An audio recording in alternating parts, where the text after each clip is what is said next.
Hyundai. I have been awake since before the breaking of the first silence. In that time, I have had many names. No way!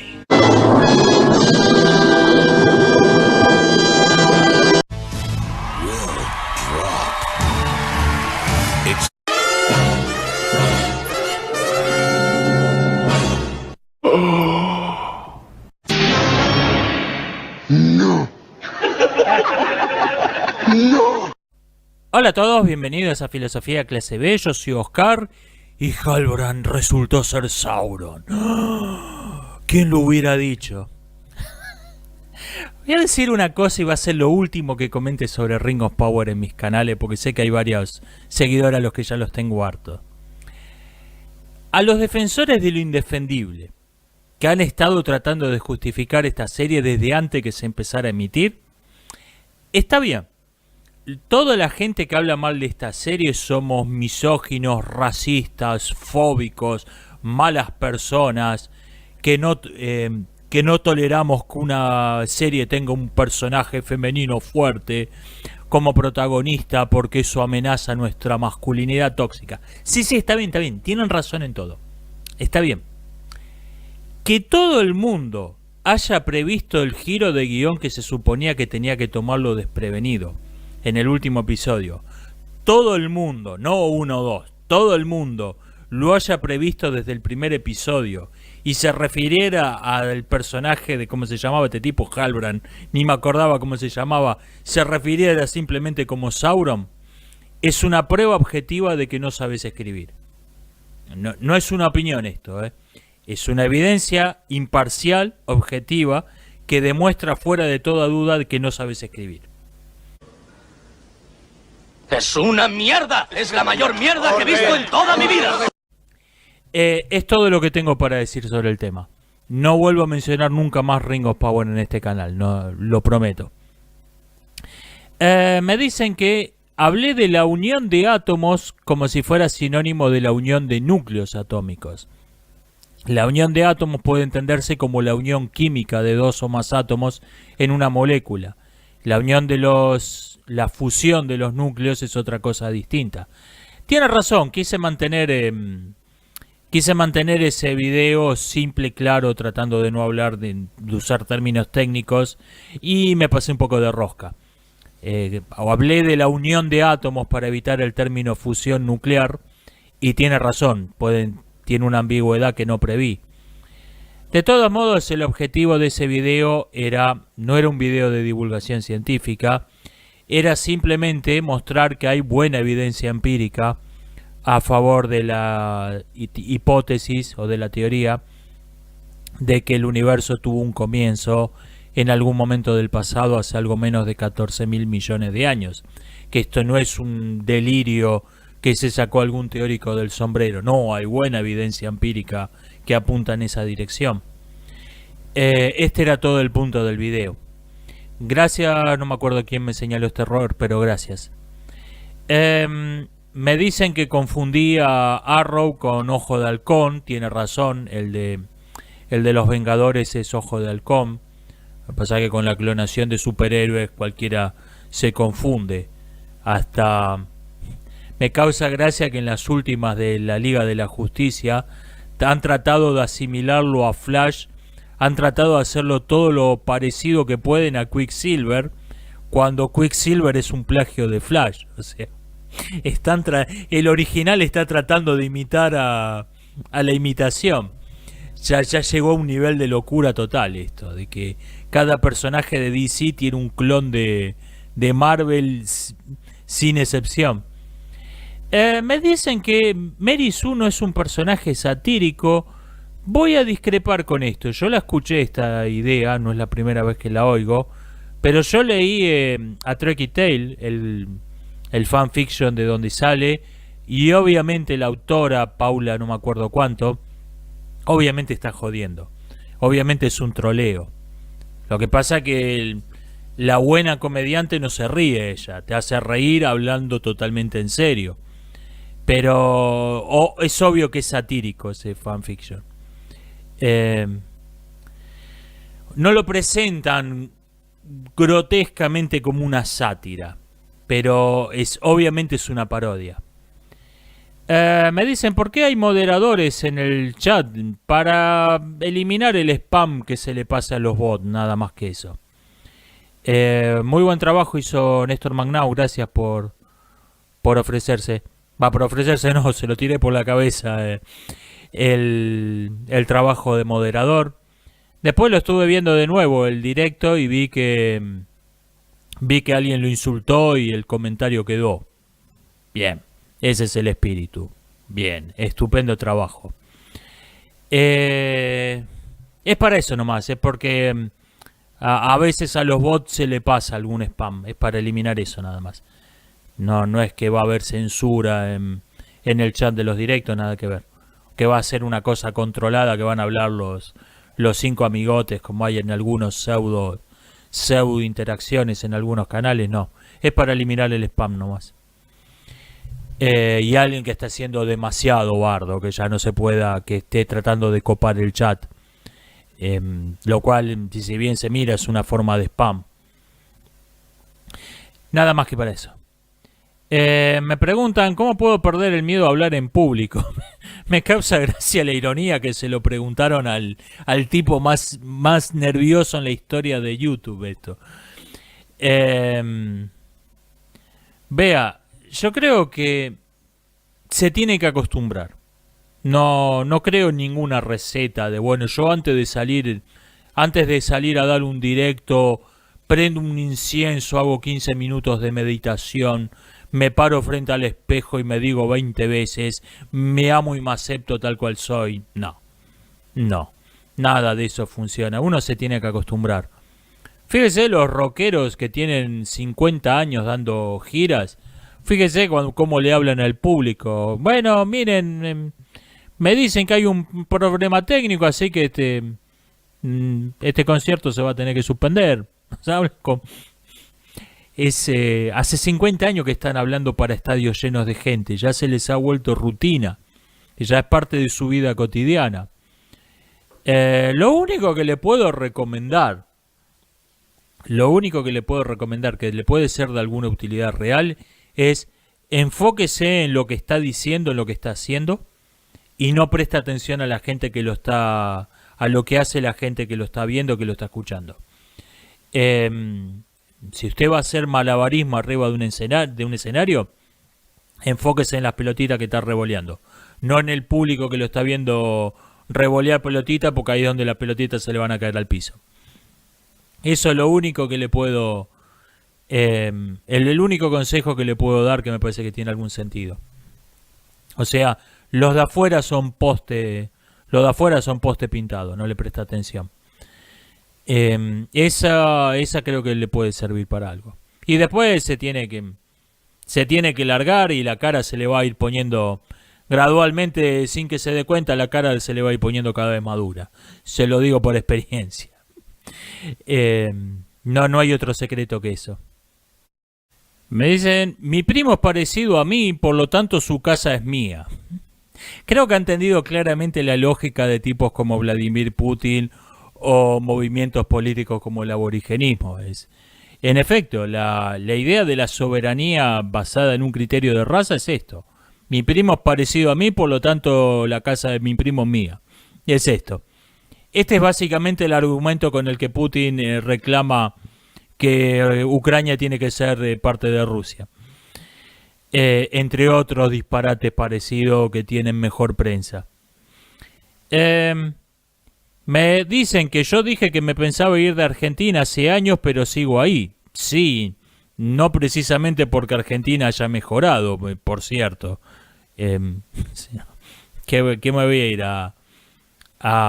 pensaba irme, por ejemplo, estaba pensando en migrar a Colombia, donde acaban de votar a un Alberto Fernández colombiano. ¿Cuál es el negocio de gastar plata en transporte? ¿Qué cambios le haría al sistema penitenciario? Me dicen, para rehabilitar a los criminales y lograr mejor su reinserción en la sociedad.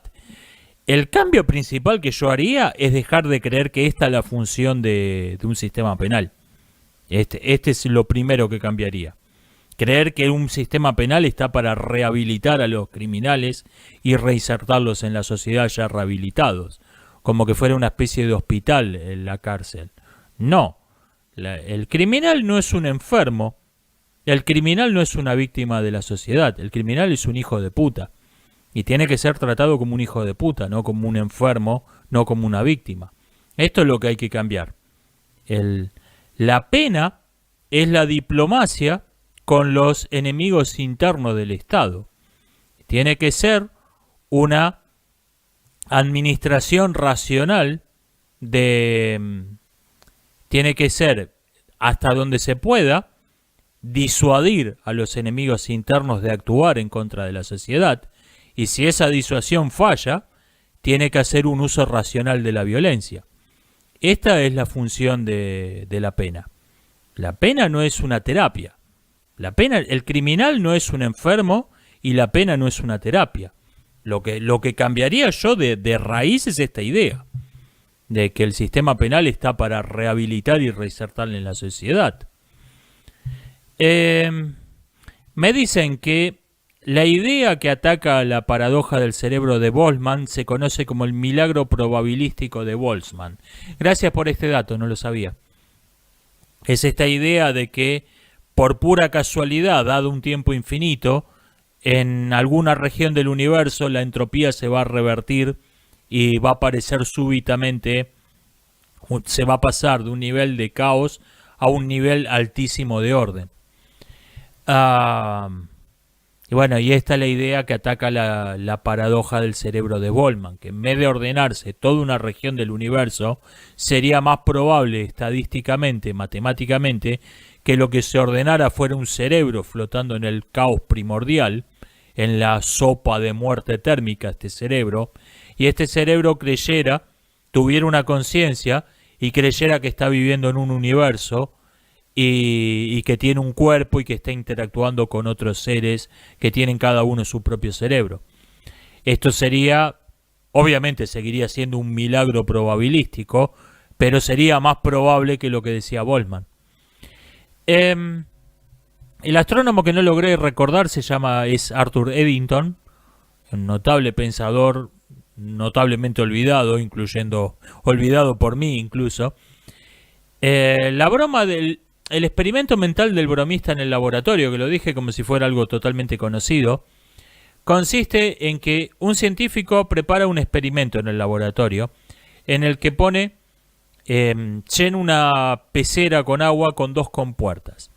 Y en una pone agua coloreada de rojo, en otro agua coloreada de verde y en otro agua coloreada de azul.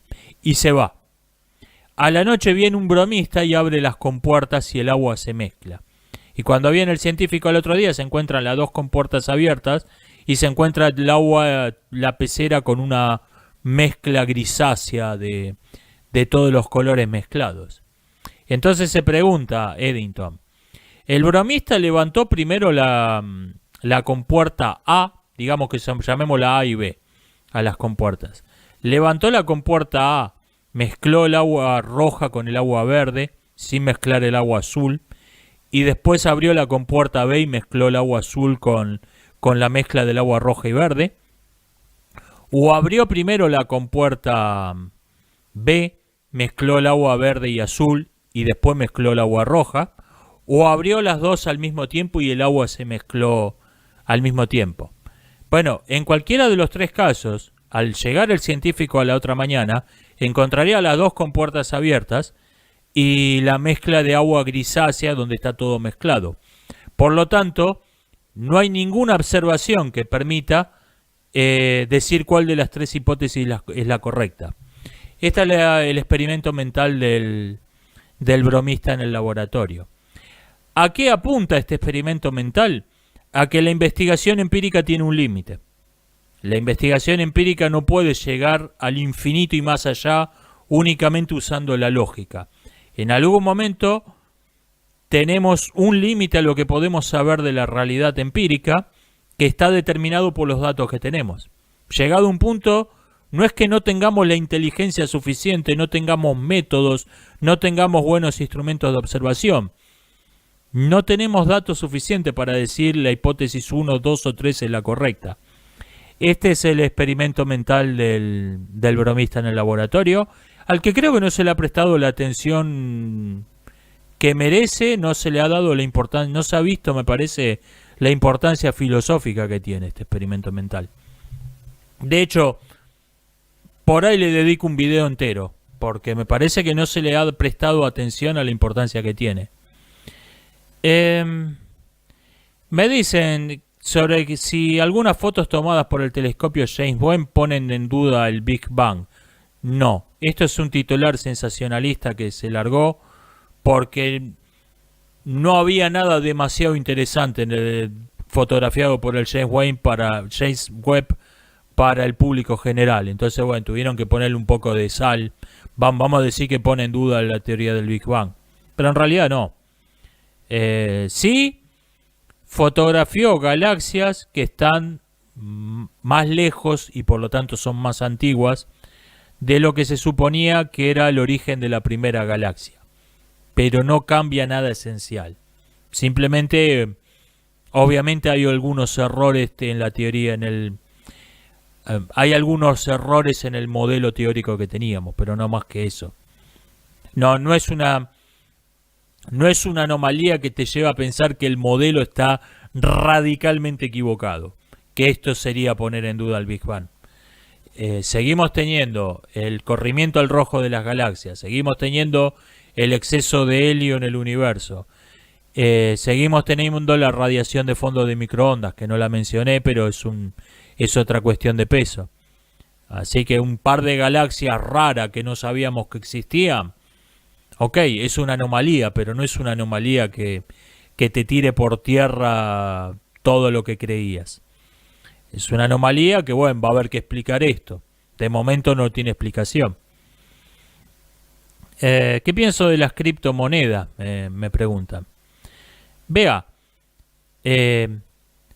cuando a usted le proponen un negocio, lo primero que tiene que preguntarse es ¿de dónde salen las ganancias? Si esa pregunta no tiene una respuesta obvia, evidente, clara y directa, eso es una estafa piramidal. Por ejemplo, ¿de dónde sale la ganancia de una panadería? Alguien le quiere vender una panadería. ¿De dónde salen las ganancias? Bueno, nosotros compramos harina, horneamos pan y vendemos el kilo de pan mucho más caro de lo que nos cuesta el kilo de harina. Esa es la ganancia del panadero. ¿Ok? De ahí sale la ganancia de la panadería. Eso es una respuesta simple, clara, directa y no tiene ninguna duda. ¿De dónde salen las ganancias del Bitcoin?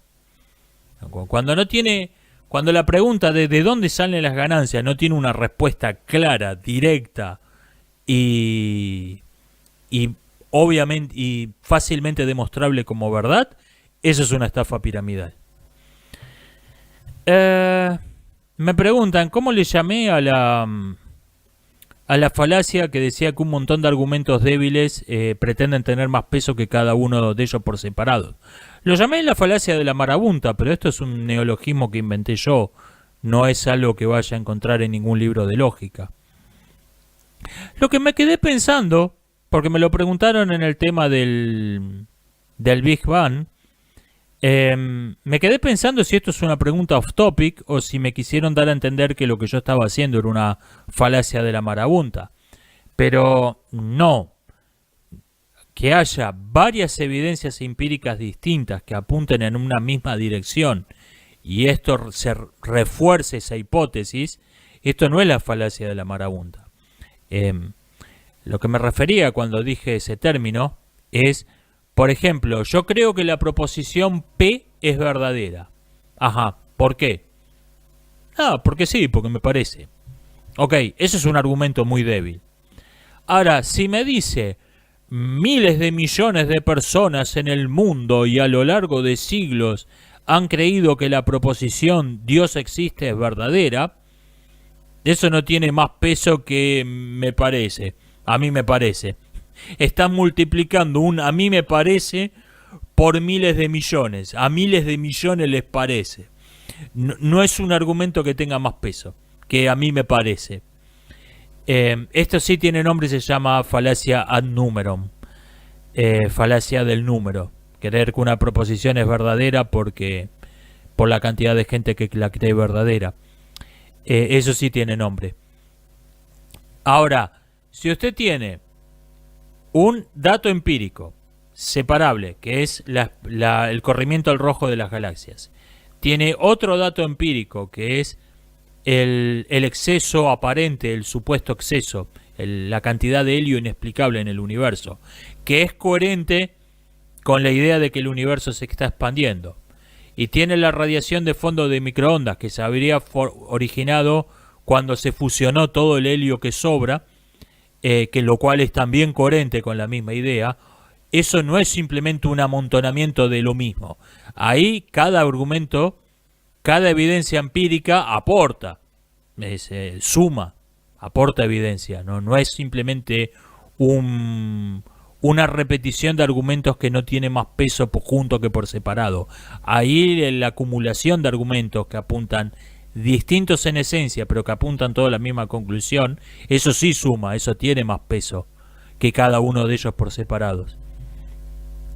Sí, repito, por ahí esto simplemente fue una pregunta off topic y yo me estoy respondiendo solo, pero bueno, en cualquier caso valía la pena aclararlo. ¿Qué opino de la idea de que las mejoras técnicas en un arte van acompañadas de la decadencia de su contenido? Y comparaba a quien decía esto el cine de hoy, donde se ha perfeccionado el CGI, por ejemplo, y otras técnicas. Para empezar, yo pondría paréntesis, yo pondría en duda que el CGI de hoy es mejor al de los 90, antes que nada. Comparaba esto con el teatro griego, donde las mejores tragedias se representaron en un círculo vacío y tribunas de madera, y cuando en la época alejandrina el teatro se convirtió en una cosa sofisticadísima, con máquinas, efectos especiales, decorados, las obras eran una porquería. Yo creo que esto es una generalización apresurada a partir de dos casos. No me parece que se pueda sacar una ley de que la mejora técnica va acompañada de la decadencia del contenido. Fíjese, por ejemplo, el cine entre 1920 y 1940, que es una edad de oro en las dos cosas. Hay enormes progresos técnicos acompañado de muchas de las mejores películas que se han filmado desde que se inventó el cinematógrafo. Tenemos primero el proyector mecánico. Las películas dejan de proyectarse a mano. Después el subtitulado electrónico. Después se cambia la composición química del celuloide, se vuelve mucho menos frecuente, se vuelve mucho más seguro, los incendios se vuelven mucho más raros. Aparece el sonido sincronizado, y finalmente sobre la década ya llegando a los 40 aparece el cine a color. Tenemos un progreso técnico que no hubo. Tome cualquier otros 20 años de la historia del cine, no hay nada que se pueda comparar al progreso técnico que hubo en esos 20 años. Y fíjese, de filmar películas de cowboy con un tipo montando un caballo de madera y un telón de fondo que iba corriendo para dar la ilusión de que estaban a campo abierto, de que estaban en el desierto, se pasó al Ciudadano Kane en 20 años. O sea, hay un progreso del nivel del cine que viene acompañado del progreso técnico. Un progreso de la cinematografía, del arte, que viene acompañado del progreso técnico. No hay contradicción ahí. Así que, respuesta, no estoy de acuerdo. Es una idea interesante en todo caso, pero no estoy de acuerdo. Me preguntan, ¿la ilegalidad de las drogas no funcionó porque el alcohol era legal? Nunca lo había escuchado esto, pero es una idea interesante y tiene sentido. Porque Si el alcohol es legal, ¿quién se iba a tomar en serio las leyes que prohibían otras drogas? Tiene sentido. Fíjese, tenemos como ejemplo una cultura parecida al mundo cristiano, pero donde el alcohol no sea visto como algo distinto de otras drogas, y ahí tiene el Islam. Y en el Islam la pena, la prohibición ha funcionado. O sea, no es que no haya adictos, no hay que no haya alcohólicos en el mundo islámico, pero ahí la prohibición tuvo mucho más éxito que en el mundo occidental, así que tiene sentido lo que usted está diciendo. La verdad nunca lo había escuchado. Es una idea interesante que al existir el alcohol nadie se tomó en serio la prohibición de otras drogas. Suena interesante. Suena interesante realmente. Yo añadiría incluso la cafeína al cóctel. La cafeína prácticamente ni siquiera tiene las mínimas restricciones de no vendérsela a menores que tiene el alcohol. Ahora creo que algunos países han puesto algunos límites ya no le podés vender un Red Bull a un chico de primaria. En algunos países creo que sí, pero de todos modos no tiene ni siquiera las restricciones que tiene el alcohol. Yo creo que tiene sentido. O sea, le iba a decir que me parece que tiene razón, pero vamos a moderarnos un poco, tiene sentido. ¿Cómo escoger pareja? Sé que a mí no me gusta el romanticismo. A ver, yo no tengo problema con las historias de amor en la literatura y en el cine, o en cualquier forma de arte, de ficción. El problema que tengo con el romanticismo es que se lo tomó como si fuera algo práctico. Esas historias se han contado en todo el mundo, se cuentan en todas partes. Vea, hasta ahora, bueno, los indios se dejaron de joder un poco, pero hasta se están filmando cosas más variadas. Pero hace 10 años, 4 de cada 5 películas de la India eran Romeo musulmán, el romance de Romeo musulmán y Julieta hindú. Ahora, bueno, se dejaron de joder, están haciendo cosas un poco más variadas. Pero, o sea, esas historias están en todo el mundo. El problema con el romanticismo en Occidente en los últimos 200 años es que la literatura amorosa, la literatura de romances imposibles, se tomó como una guía práctica para la elección de parejas en el mundo real. No funciona así. No tiene ningún sentido esto. Fíjese, al elegir pareja, usted está diciendo, está hablando de elegir. Y elegir implica usar la cabeza, sea racional.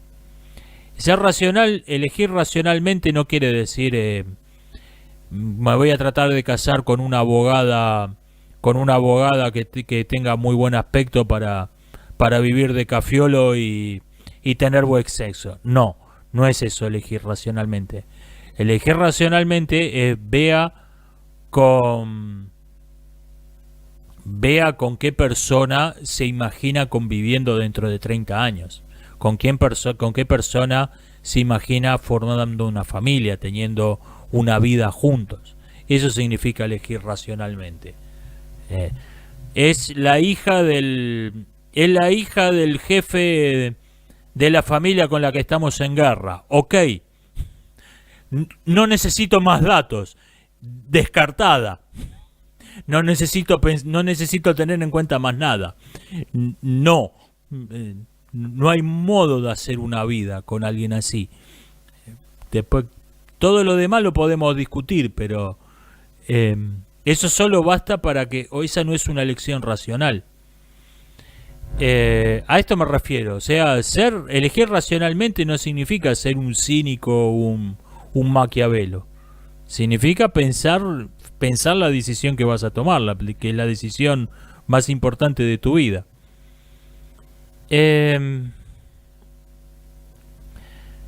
Me preguntan qué pienso de la Velma del nuevo Scooby-Doo. Me llamó la atención una cosa de esto. Velma es lesbiana. O sea, la gente que está filmando esto conoce las teorías de fans de Scooby-Doo, se han informado, sabe lo que han estado diciendo los fans de Scooby-Doo durante décadas, ¿no? Ok, asumimos esto. Si Velma es lesbiana, entonces saben que hubo esa teoría de fan durante décadas, ¿no? Estamos de acuerdo en esto. Pregunta, si este es el caso, ¿cuál fue la línea de razonamiento que lo llevó a Shaggy tiene que ser negro? Shaggy obviamente tiene que ser negro. ¿Cuál fue la línea de ideas que lo llevó a esa conclusión? No digo más nada, digo esto nomás. Me llama la atención esto. ¿Sabía que existe una película porno Lost Media que trata de un Jesús de Nazaret gay? Son extraños los caminos del Señor. Me preguntan, ¿cualquier película que tenga un romance random entre dos personas del mismo sexo es propaganda LGBT? Sí y no. Por ejemplo, la que me citaba de ejemplo de romance random, quien hizo esta pregunta, es propaganda LGBT. Sí es toda propaganda, sí es propaganda LGBT. Y al mismo tiempo no necesariamente. ¿Por qué? Haga la comparación con una película de guerra. Una película de guerra puede ser propaganda militarista, puede ser una película pacifista, o puede no ser ninguna de las dos cosas. Puede ser una película donde hay una guerra y la historia no trata ni la guerra es una lucha heroica por la libertad y la patria, ni la guerra es una mierda. Ese no es el punto. Hay una guerra y la historia trata de otra cosa. Puede ser cualquiera de las tres cosas. Puede ser pro guerra, antiguerra o neutral. Ahora bien, si yo veo una película de guerra filmada en China hoy, sé que es propaganda del Partido Comunista. Y no puede ser otra cosa que propaganda del Partido Comunista. No puede ser otra cosa que propaganda militarista. Del mismo modo, si yo veo que en una película del Hollywood de hoy hay un beso entre dos personas del mismo sexo, sé que no puede ser otra cosa que propaganda LGBT. No puede ser otra cosa. ¿Por qué? No por una necesidad lógica, sino porque no hay libertad para filmar otra cosa que eso. En el cine de hoy, aclaro, no todo el cine de Hollywood. Por ejemplo, creo que Total Eclipse es una del 1995, si no me falla la memoria. Ahí creo que está tocado muy bien el tema del homosexualismo. Ahí está tocado seriamente, sin sensacionalismo morboso y sin ser propaganda de todos los gays son gente maravillosa, la sal de la tierra, en una sociedad fóbica e intolerante, que es lo único que se pudo filmar 5 años después en adelante. No se pudo filmar otra cosa que eso en Hollywood. Por ejemplo, esa creo que es una buena película que toca el tema y que no es propaganda LGBT. Me preguntan cuáles son los libros azules que tengo un montón parecidos en la biblioteca. Se llaman Ediciones Orbis. Son una colección que venía con unos fascículos muy malos. Lo que andan dando vuelta por ahí son los libros. Llamado Historia del Pensamiento. Algunos de estos los compré yo, pero unos cuantos los tengo de modo totalmente random, porque a mi vieja le gustaban las fotos de los fascículos y tenían fotos de ruinas de ciudades griegas, de estatuas y de vasijas de ánforas pintadas en 3 colores, esas ánforas típicas de los griegos. Y a mi vieja le gustaban las fotos, así que las compraba por eso. Es muy bueno, están al nivel de... ¿cómo se llama la que...? Bueno, están al nivel de la que dan como canónica en todas las universidades, que se me ha olvidado el nombre de esa editorial ahora. Estos están al mismo nivel. Lo que pasa es que para algún trabajo de tesis, por ejemplo, no es canónico Orbis. Esa es la única desventaja que tiene. De Gredos, ahí me vino a la memoria. Gredos es canon. Por ejemplo, si usted va a hacer una tesis sobre Nietzsche en castellano, la traducción de Gredos es canon. Si usted por ahí tiene una traducción igual de buena, pero es distinta, se considera eso que es una cita apócrifa. Es un poco... tiene algún sentido, pero bueno, pero es una pega que tiene. Pero por lo demás, objetivamente, como calidad, están al mismo nivel de Gredos, esos libros. Me preguntan, ¿retrógrado es neolengua? Yo creo que no. Yo creo que es una palabra que solamente tiene sentido dentro de una ideología. Que esto es lo que puede dar la impresión. Para empezar, tiene una acepción en física. Que ahí el movimiento retrógrado no tiene... es un término de física. Pero cuando se está hablando de política, de cuestiones ideológicas, sociales, un retrógrado es una persona o un grupo o un acto que se opone al progreso o que va en contra del progreso, aunque no se oponga abiertamente a él. ¿Qué pasa? Hablar decir que alguien es un retrógrado implica claramente suscribir la idea de que hay un progreso. Y lo primero que hay que discutir es eso. Por eso, por ejemplo, yo nunca voy a usar la palabra retrógrado, nunca voy a acusar a nadie de retrógrado porque no creo que estemos en una sociedad que esté progresando precisamente. Pero no porque la palabra no tenga sentido. En cambio, una palabra como machista, por ejemplo, no significa nada. No significa nada.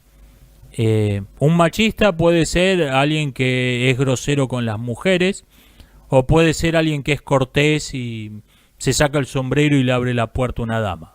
Entonces, machista puede significar grosero con las mujeres o cortés con las mujeres. La misma palabra significa alto, bajo, gordo, flaco, blanco, negro. Eso es una palabra que no tiene ningún sentido.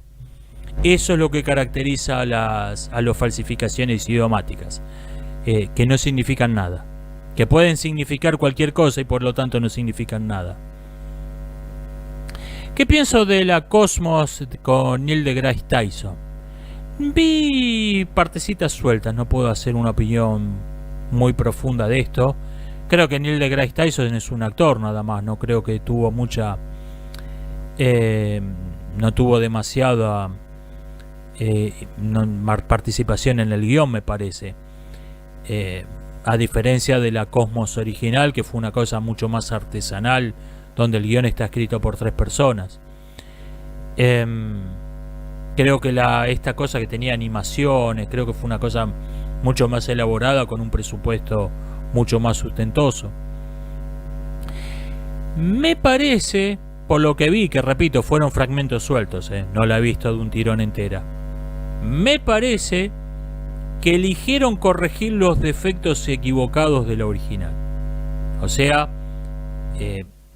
decir, miren, han pasado unos cuantos años, mucha gente ha criticado la serie original, algunas de esas críticas nos parecen válidas, nos parecen razonables, así que vamos a hacer una nueva Cosmos corrigiendo los defectos de la original. Bien, yo no tengo problema con esto, pero me parece que eligieron corregir los defectos equivocados. Por ejemplo, le dieron más importancia al pensamiento científico medieval, especialmente en el mundo islámico, y le dieron más espacio a investigadoras mujeres, por una cuestión de cupo, de diversidad. Y no me parece que esté tan mal esto, o sea, dedicarle un bloque a hablar del Palacio de la Sabiduría de Bagdad en una serie sobre la historia de la ciencia. Bueno, dedicarle un capítulo a las mujeres que se dedicaban a clasificar espectrografías en Harvard a principios del siglo XX. Bueno, no es que me parece que... No está mal, pero me parece que tenía defectos más importantes que corregir esa serie. La nueva Cosmos sigue teniendo tan poco rigor histórico como la original, sigue estando llena de documentos históricos superficiales que no chequean, de mitos históricos. Sigue siendo un culto a la imagen del genio, sigue sin haber una imagen, una historia más crítica, un análisis más racional de cómo funciona realmente la investigación científica, y siguen dedicándole muy poco espacio al método y demasiado espacio a la vida de los genios y de sus descubrimientos. Esto es lo que a mí me parece lo más flojo de la Cosmos original, y me parece que en la que tenía Neil deGrasse Tyson como anfitrión sigue teniendo esos mismos defectos. Corrigieron lo que me parece, o sea, lo que me parece que estuvo bien corregir también son defectos menores. Se fijaron en corregir detalles menores. Que está mejor así. Está mejor así, pero no eran lo principal. O sea, se enfocaron en corregir los defectos que no eran los más importantes. Y conservaron los que a mí me parecen los principales defectos de la serie original. Me preguntan, ¿cuándo empezó lo woke? Yo creo que es difícil darle una fecha, porque las ideas que llamamos woke hoy en día son la reducción al absurdo de ideas que han estado dando vueltas en la civilización occidental por siglos. Se remontan, si se quiere, a los empiristas ingleses del siglo XVII. Tome la idea de que el hombre es una tabla rasa del empirismo inglés, llévela hasta sus últimas consecuencias y tiene la ideología del género. Así que yo no creo, en esto discrepo con algunos pensadores conservadores contemporáneos que dicen que en algún momento la civilización occidental perdió el rumbo y tenemos que volver al camino y seguir desde el momento de donde estábamos. Yo no estoy de acuerdo con esto. Yo creo que este era el rumbo. Estamos en el rumbo que tenía la civilización occidental desde el siglo XVII. El empirismo inglés llevaba la ideología del género. Y lo que creo que hay que hacer es superar esta crisis actual. Hay que ver todas estas reducciones al absurdo que se están dando como si fueran verdades absolutas. Hay que empezar a verlas como lo que son, como reducciones al absurdo de ideas que estaban ahí desde el siglo XVII, y viendo la reducción al absurdo de esas ideas, construir otra cosa distinta. Ese es el modo que creo que hay el modo correcto de superar la crisis actual, no el mito de que nos apartamos del camino correcto y tenemos que volver y seguir por donde veníamos, que veníamos bárbaros. Yo no estoy de acuerdo con esa imagen. ¿Qué pienso del asunto de PayPal, que publicó que iba a robarle el dinero a sus clientes y después se retractaron? Yo creo que esto fue un experimento, y creo que fue un experimento exitoso. Yo creo que se viene el crédito social chino. Si no saben lo que es esto, busquen, hay 1000 videos explicándolo, qué es el crédito social. Crédito social, por cierto, es neolengua. Eso, el crédito social no es un crédito social, es un crédito estatal. Yo creo que se viene el crédito social en Occidente, y PayPal fue un experimento. Fue el tirar la idea de que iban a establecer el crédito social, a ver cómo reaccionaba la gente, y ese experimento fue un éxito. No, lo esperable hubiera sido que PayPal quebrara en 24 horas. Y no ha ocurrido. Hay gente que dijo, caen en picada las acciones de PayPal. Eso es confundir el deseo con la realidad. Hubo un cimbronazo en la cotización de las acciones de PayPal el primer día, y hoy, pasado unos días, se mezcla con las oscilaciones caóticas propias de la bolsa de valores. O sea, la gente ya está preparada para aceptar el crédito social. Este experimento me temo que dio un resultado positivo. Se viene el crédito social a Occidente, y el anuncio de PayPal fue un experimento, y ese experimento tuvo un resultado positivo. Al margen de que PayPal dio marcha atrás, el experimento demostró que la gente ya está dispuesta a aceptar un sistema de crédito social. como el que tiene el régimen totalitario chino. Me dicen, ¿existen casos de doble pensar de derecha o eso es algo propio de la izquierda? No, ¿cómo va a haber un doble pensamiento de derecha? Eso no es inimaginable. El doble pensamiento es únicamente de la izquierda. Yo no puedo imaginarme, no me puedo imaginar a alguien, un pensador de derechas, que hable del sistema del crédito social como una distopía orwelliana, una pesadilla distópica, y al mismo tiempo defiende al sistema del voto calificado. Esto es completamente inimaginable. O sea, existe el pensamiento típico de un culto. El pensamiento sectario puede aparecer en todas partes. El doble pensar es una característica típica del pensamiento sectario. Decía uno de los autores principales que estudió los grupos sectarios que paradójicamente, irónicamente, el indicio más claro de que un grupo es una secta es que uno de sus adeptos diga: este grupo no puede ser una secta, porque las sectas son X y nosotros no somos X. Ese es paradójicamente el indicio más claro de que un grupo probablemente sea una secta, que se crean inmunes, que se crean que no puede haber sectas entre ellos. Por ejemplo, qué sé yo, las sectas son religión y nosotros somos ateos. Ese es el indicio más claro de que estás oyendo un sectario. O las sectas son de izquierda y nosotros somos de derecha, en el caso político. ¿Qué pienso del canal Alternative History Hub? La verdad no soy muy fan de las distopías, no. No soy muy fan de las ucronías. O sea, las ucronías son estas ficciones donde en algún momento de la historia pasó algo distinto de lo que pasó en la historia real y la historia continúa a partir de ahí. Me parece que es un género que juega con dos ideas. Una es: si el eje hubiera ganado la Segunda Guerra Mundial, el mundo hubiera sido un poco distinto un par de décadas, pero hoy sería más o menos igual. Esta es una idea. Y la otra idea es en cierto sentido la opuesta, es el efecto mariposa. Si un soldado de la Segunda Guerra, en vez de pisar una flor, no la pisaba, esa flor quedaba ahí, el mundo de hoy sería completamente distinto. Me parece que no sale de esas dos ideas el género de la ucronía.